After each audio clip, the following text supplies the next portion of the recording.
Hello everyone.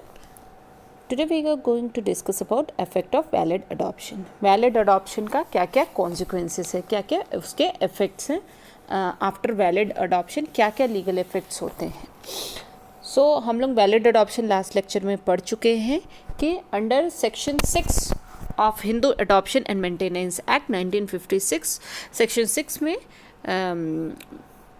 Explain किया गया है कि क्या क्या 4 एसेंशियल कंडीशन मस्ट है फॉर वैलिड कंसिडरेशन के लिए. वो क्या क्या है? The person adopting has the capacity. जो पर्सन अडॉप्ट कर रहे हैं उनकी कैपेसिटी होनी चाहिए, जो कि सेक्शन 7 और 8 में मेंशन किया गया. 8 में मेल के लिए और सेक्शन 7 में मेल के लिए एसेंशियल एलिमेंट एलिजिबिलिटी बताई गई है और सेक्शन 8 में फीमेल के लिए एलिजिबिलिटी बताई गई है. सेकंड एसेंशियल एलिमेंट है, एसेंशियल है फॉर वैलिड अडॉप्शन है the person giving in adoption has the capacity to do so. मतलब जो अडॉप्शन कर रहा है वो उसके पास कैपेसिटी होनी चाहिए. वो या तो उस बच्चे का नेचुरल गार्जियन होना चाहिए, मदर और फादर, या फिर उसका लीगल गार्जियन होना चाहिए with the consent of with the permission of the court. वो अडॉप्शन करने के लिए एलिजिबल होगा. नेक्स्ट है, थर्ड है the person adopted is capable of being taken in adoption. जो पर्सन, जिस बच्चे का अडॉप्शन किया जा रहा है वो कैपेबल होना चाहिए अडॉप्शन के लिए. सो ये 3 हुए जो कि मेंशन एक्सप्लेन किया गया है सेक्शन 10 में. फोर्थ है अदर कंडीशंस, जो कि इस चैप्टर में सेक्शन 11 में मेंशन किया गया है. लाइक एज डिफरेंस बिटवीन, अगर मेल का अडॉप्शन हो रहा मेल चाइल्ड का, तो फीमेल चाइल्ड मतलब उसकी अडॉप्टिव मदर है, उनके बीच में 21 ईयर्स का गैप होना चाहिए. तो ये है अदर कंडीशंस, कुछ अदर कंडीशन जो कि सेक्शन 11 में मेंशन की गई है. जब तक ये सारे कंडीशंस फुलफिल नहीं होंगे तब तक वैलिड का अडॉप्शन नहीं होगा. सो इस लेक्चर में हम लोग डिस्कस करेंगे effect of valid adoption. Valid adoption जो है वो एक तरीके से जो अडॉप्शन जो है वो जो अडॉप्टेड चाइल्ड होता है उसकी लाइफ कम्प्लीटली चेंज हो जाती है. उसको नए नए राइट्स मिलते हैं, उसके ऊपर नए नए ऑब्लिगेशन इम्पोज होते हैं. तो सेक्शन 12 जो है एक्ट का वो यही बताता है कि क्या क्या राइट्स एंड ऑब्लिगेशन एराइज होते हैं अडॉप्टिव फैमिली के लिए और अडॉप्टेड चाइल्ड के लिए. Section of the 12 of the Act state that when child has been adopted, they shall be considered as the child of their adoptive parents for all purposes. जो भी child का adoption हुआ है वो adoptive parent के लिए, जैसे कि बायोलॉजिकल चाइल्ड होता है, नेचुरल चाइल्ड होता है, बायोलॉजिकल चाइल्ड होता है, वो सेम सारे उनके बीच के जो रिलेशन होंगे वो सेम लाइक के बायोलॉजिकल चाइल्ड्स होंगे. सभी काम के लिए उनको एज एन बायोलॉजिकल चाइल्ड ही कंसीडर किया जाएगा. नेक्स्ट है the adoptive parents shall have all the parental obligation and rights. जो अडॉप्टिव पेरेंट्स हैं उनके ऊपर सारे ऑब्लिगेशंस जो कि एक नेचुरल पेरेंट्स पे ऑब्लिगेशंस होते हैं कि वो अपने बच्चे के इंटरेस्ट के लिए for the benefit of the child काम करेंगे. तो वो सारी बाध्यताएं अडॉप्टिव पेरेंट्स के ऊपर भी इम्पोज होगी. Next the child shall have all the rights and obligation of a son and daughter. जो अडॉप्टेड चाइल्ड है उसके ऊपर भी एक तरीके से पूरी बाध्यता होगी जो कि एक बायोलॉजिकल चाइल्ड के ऊपर होती है. लाइक अपने माता पिता की बात मानना, ये सभी ऑब्लिगेशन जो कि बायोलॉजिकल चाइल्ड के ऊपर होती है वो सभी उन पे भी एप्लीकेबल होगी. There are some conditions the child must abide by after he has been adopted. कुछ कंडीशन हैं जो कि चाइल्ड के ऊपर बाउंड होती हैं. वो क्या क्या कंडीशंस हैं? वो कंडीशंस है he or she must not have a incestuous relationship with anyone from their biological family. जो उसकी बायोलॉजिकल फैमिली है, जो बर्थ फैमिली है, उसके बीच उनके साथ उसका after adoption, after valid adoption excessively close relationship नहीं मेंटेन करेगा. वो उसके साथ जो भी उसकी बर्थ फैमिली है उसके साथ क्लोज नहीं आ सकता है. And should not marry anyone from there birth family. वो जो अपने बर्थ फैमिली से के किसी भी रिलेटिव से शादी नहीं कर सकता, क्योंकि अंडर हिंदू मैरिज एक्ट 1955 उनका सपिंड रिलेशनशिप होता है, क्योंकि उसका बर्थ उस फैमिली में हुआ है, तो उनके जो गोत्र हैं, सपिंड्स हैं, वो सेम होंगे, बायोलॉजिकली सेम होंगे, इसलिए वो अपने बर्थ फैमिली में मैरिज नहीं कर सकता है। नेक्स्ट है, if the child had any property before the adoption it shall continue to be in their position after. अगर चाइल्ड के पास कोई पोजीशन है किसी प्रॉपर्टी का, मतलब उसको या तो विल के थ्रू या तो गिफ्ट के थ्रू कोई प्रॉपर्टी है जो कि उसके पोजीशन में है, सो वो डिस्टर्ब नहीं होगी, वो एज इट इज़ कंटिन्यू रहेगी इवन आफ्टर अडॉप्शन। और अगर उस प्रॉपर्टी से किसी, जो उसके पास प्रॉपर्टी है उस चाइल्ड के पास, उस प्रॉपर्टी से उसके ऊपर कोई ऑब्लिगेशन है कि वो किसी थर्ड पर्सन को उस प्रॉपर्टी पे जो डिपेंडेंट है उसको मेंटेन करेगा, अगर उसके ऊपर कोई ऑब्लिगेशन है, उसके साथ टर्म्स एंड कंडीशंस हैं उस प्रॉपर्टी के पोजीशन पे, तो भी वो उसको मेंटेन करेगा। मतलब भले उसके बायोलॉजिकल फैमिली से कोई मेंबर हो जो कि उस प्रॉपर्टी पे डिपेंडेंट हो, तो भी वो लेटर ऑन भी आफ्टर अडॉप्शन भी वो उसको मेंटेन करते हुए चलेगा। Next, the adopted child can not divest any person of the property vested him और her before adoption.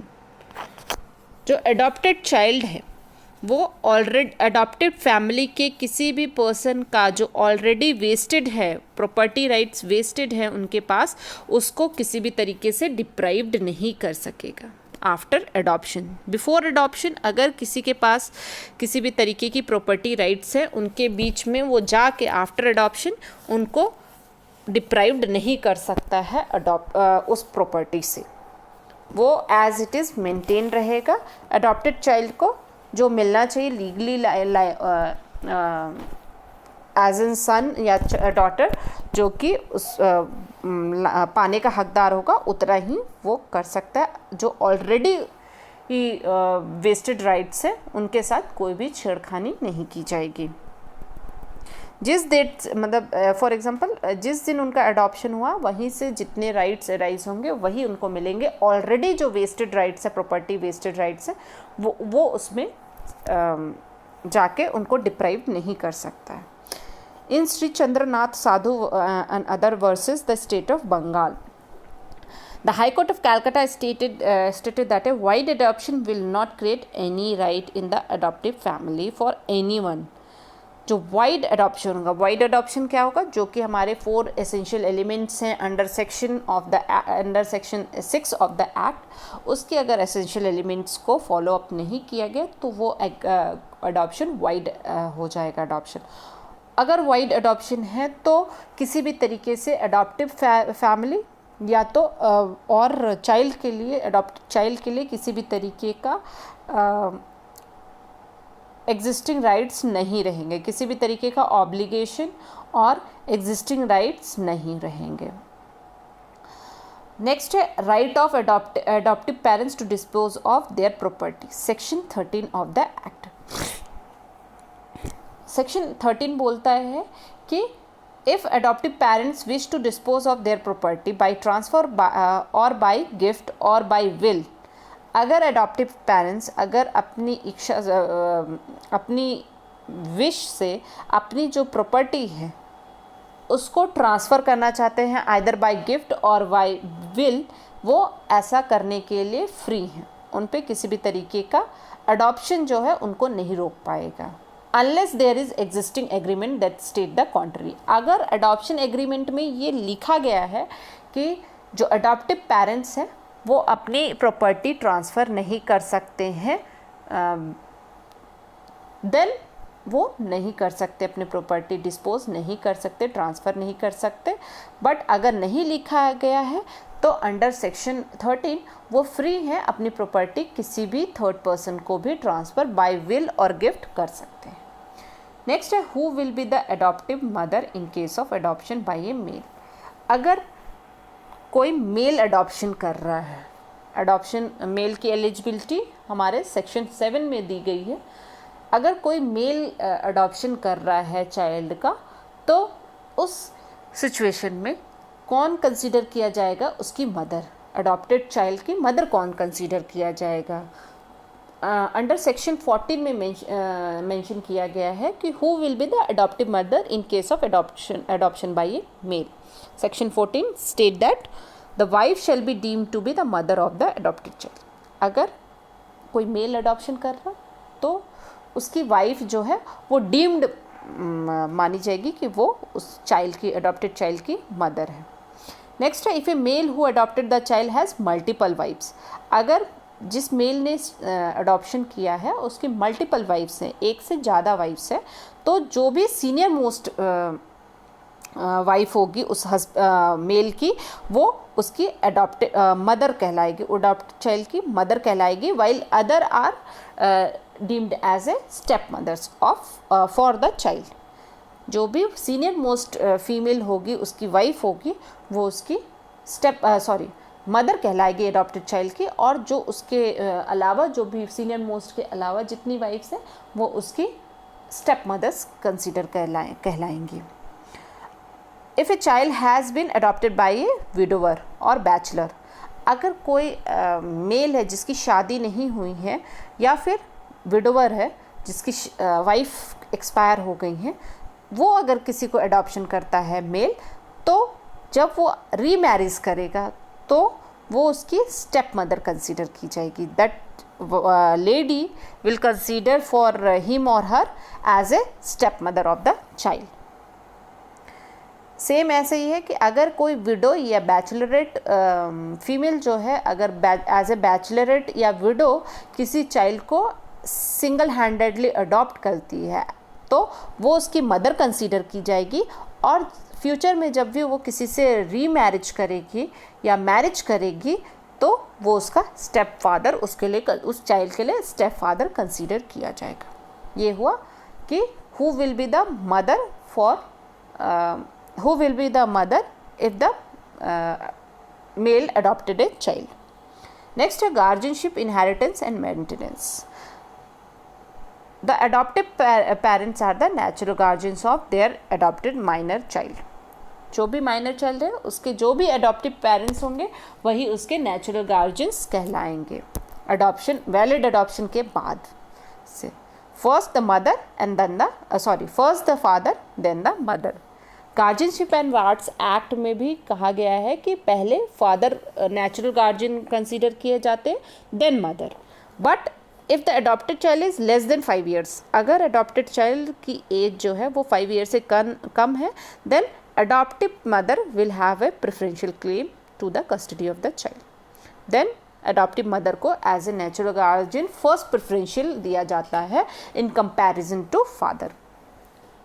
The position of an adopted child in respect of inheritance and maintenance. जो भी inheritance और maintenance rights होते हैं, same natural born child जैसे ही equally ही उसको वो property में इनहेरिट, लाइक किसी की ऑलरेडी सन है, उन्होंने फीमेल को अडॉप्ट किया, तो आफ्टर 2005 के हिंदू सक्सेशन एक्ट के अमेंडमेंट के बाद से दोनों के बीच में वो प्रॉपर्टी, मतलब अडॉप्टिव पेरेंट्स की प्रॉपर्टी इक्वली ही डिस्ट्रीब्यूट होगी दोनों के बीच में।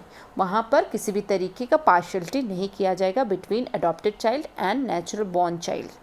वहाँ पर इक्वली ही दोनों इनहेरिट करने के लिए एंटाइटल्ड होंगे। ये हमारा effect of valid adoptions. Valid adoption के मतलब रिजल्ट क्या है, क्या क्या कॉन्सिक्वेंस होते हैं। अगर वैलिड अडॉप्शन है तभी ये सारी चीज़ें राइट्स एंड ऑब्लिगेशन एराइज होंगे, अदरवाइज वाइड है तो किसी भी तरीके का rights and obligation between adoptive parents और अडॉप्टेड चाइल्ड के बीच में नहीं एराइज होंगे।